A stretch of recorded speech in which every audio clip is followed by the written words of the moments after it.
4, 3, 2, 1, go. 1 kilometer, keep right. Attention, danger 1, bump, dip, rocks on the right. Keep right, cap 3, bump, dip. Forward on track. Hey there everybody and welcome to the Dakar Desert Rally. So if you're unfamiliar with what the Dakar Rally is, it's one of the most brutal racing championships in the world, racing through so many desert environments in cars, trucks, bikes, buggies and quad bikes. And you'll take on these vehicles to be the best that you can be. Occupy whichever vehicle type you want and get racing. You start off by racing in the Qualification event, which is required for each vehicle class, and then you'll be granted access to the events spread across Saudi Arabia.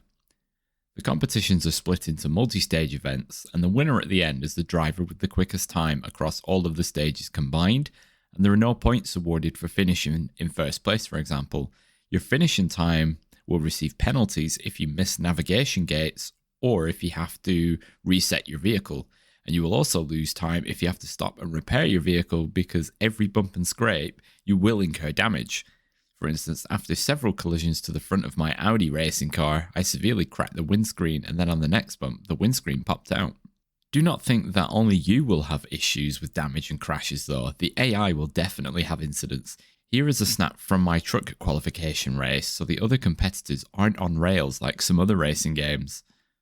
There is a huge variety of vehicles you can select from by using Dakar points, and these vehicles will be stored in your garage for use whenever you want to.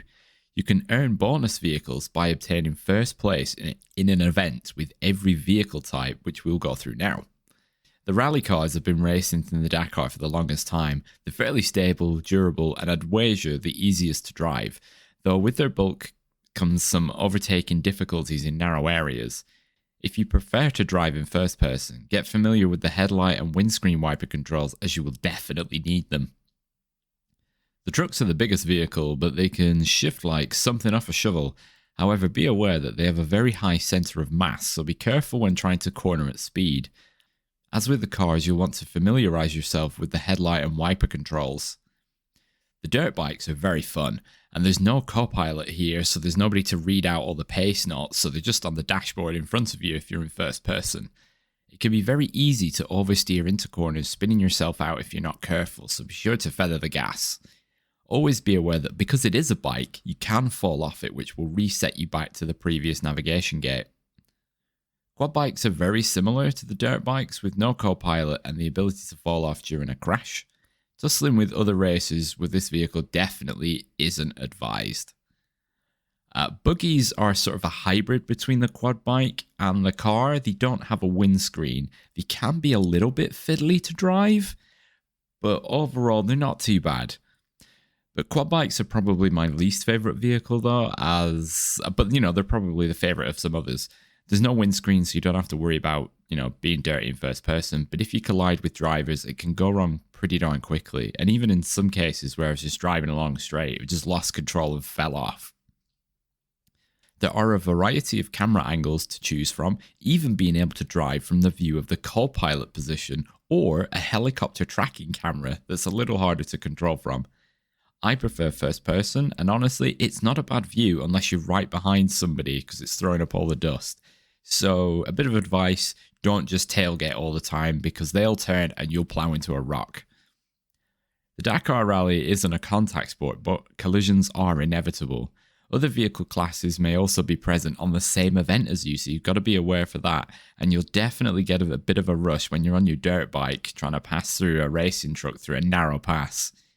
If you are familiar with the WRC or other rally games, you'll be somewhat familiar with the pace and style of the Pacenotes that will be given during the racing events. Or tight right.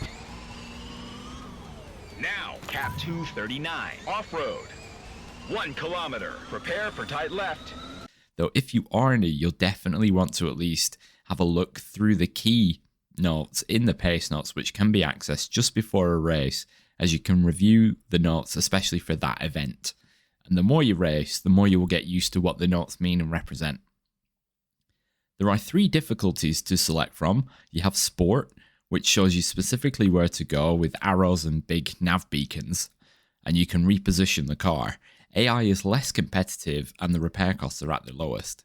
Next is Professional, which removes the on-screen navigation aids, and the Pacenotes will be displayed on the right side of the screen, and as you can see here, the repairs cost quite a bit more. Lastly, there is Simulation, which requires level 25, so no short feat to get to. This likely removes autosave per waypoint, harder competition, higher repair costs, and likely no repositioning, so if you get stuck, you're kind of screwed. Definitely start out on Sport just to get used to the game, unless you're looking for immediate punishment. To be honest, I would probably prefer that the race pace of the AI is a separate setting, like independent, sort of on a 1 to 100 slider, as from the 3 base difficulties you don't really know what you're going to get. The graphics are very clean and the vehicle model details are excellent. I'm playing on PC and frame rates can vary just a little bit. I have a fairly mid-range PC overall and the frame drops tend to be during periods of rapid camera angle changes, lots of particle effects, that kind of thing. Things you'd expect. The UI during the racing is clean and the game itself is a nice challenge. So if you like your racing, off-roading and rallying, then you should definitely check this game out. So I want to thank you very much for watching. If you found this video useful, then please let me know down below with a like and a comment, as it really helps out the channel, and have a great day.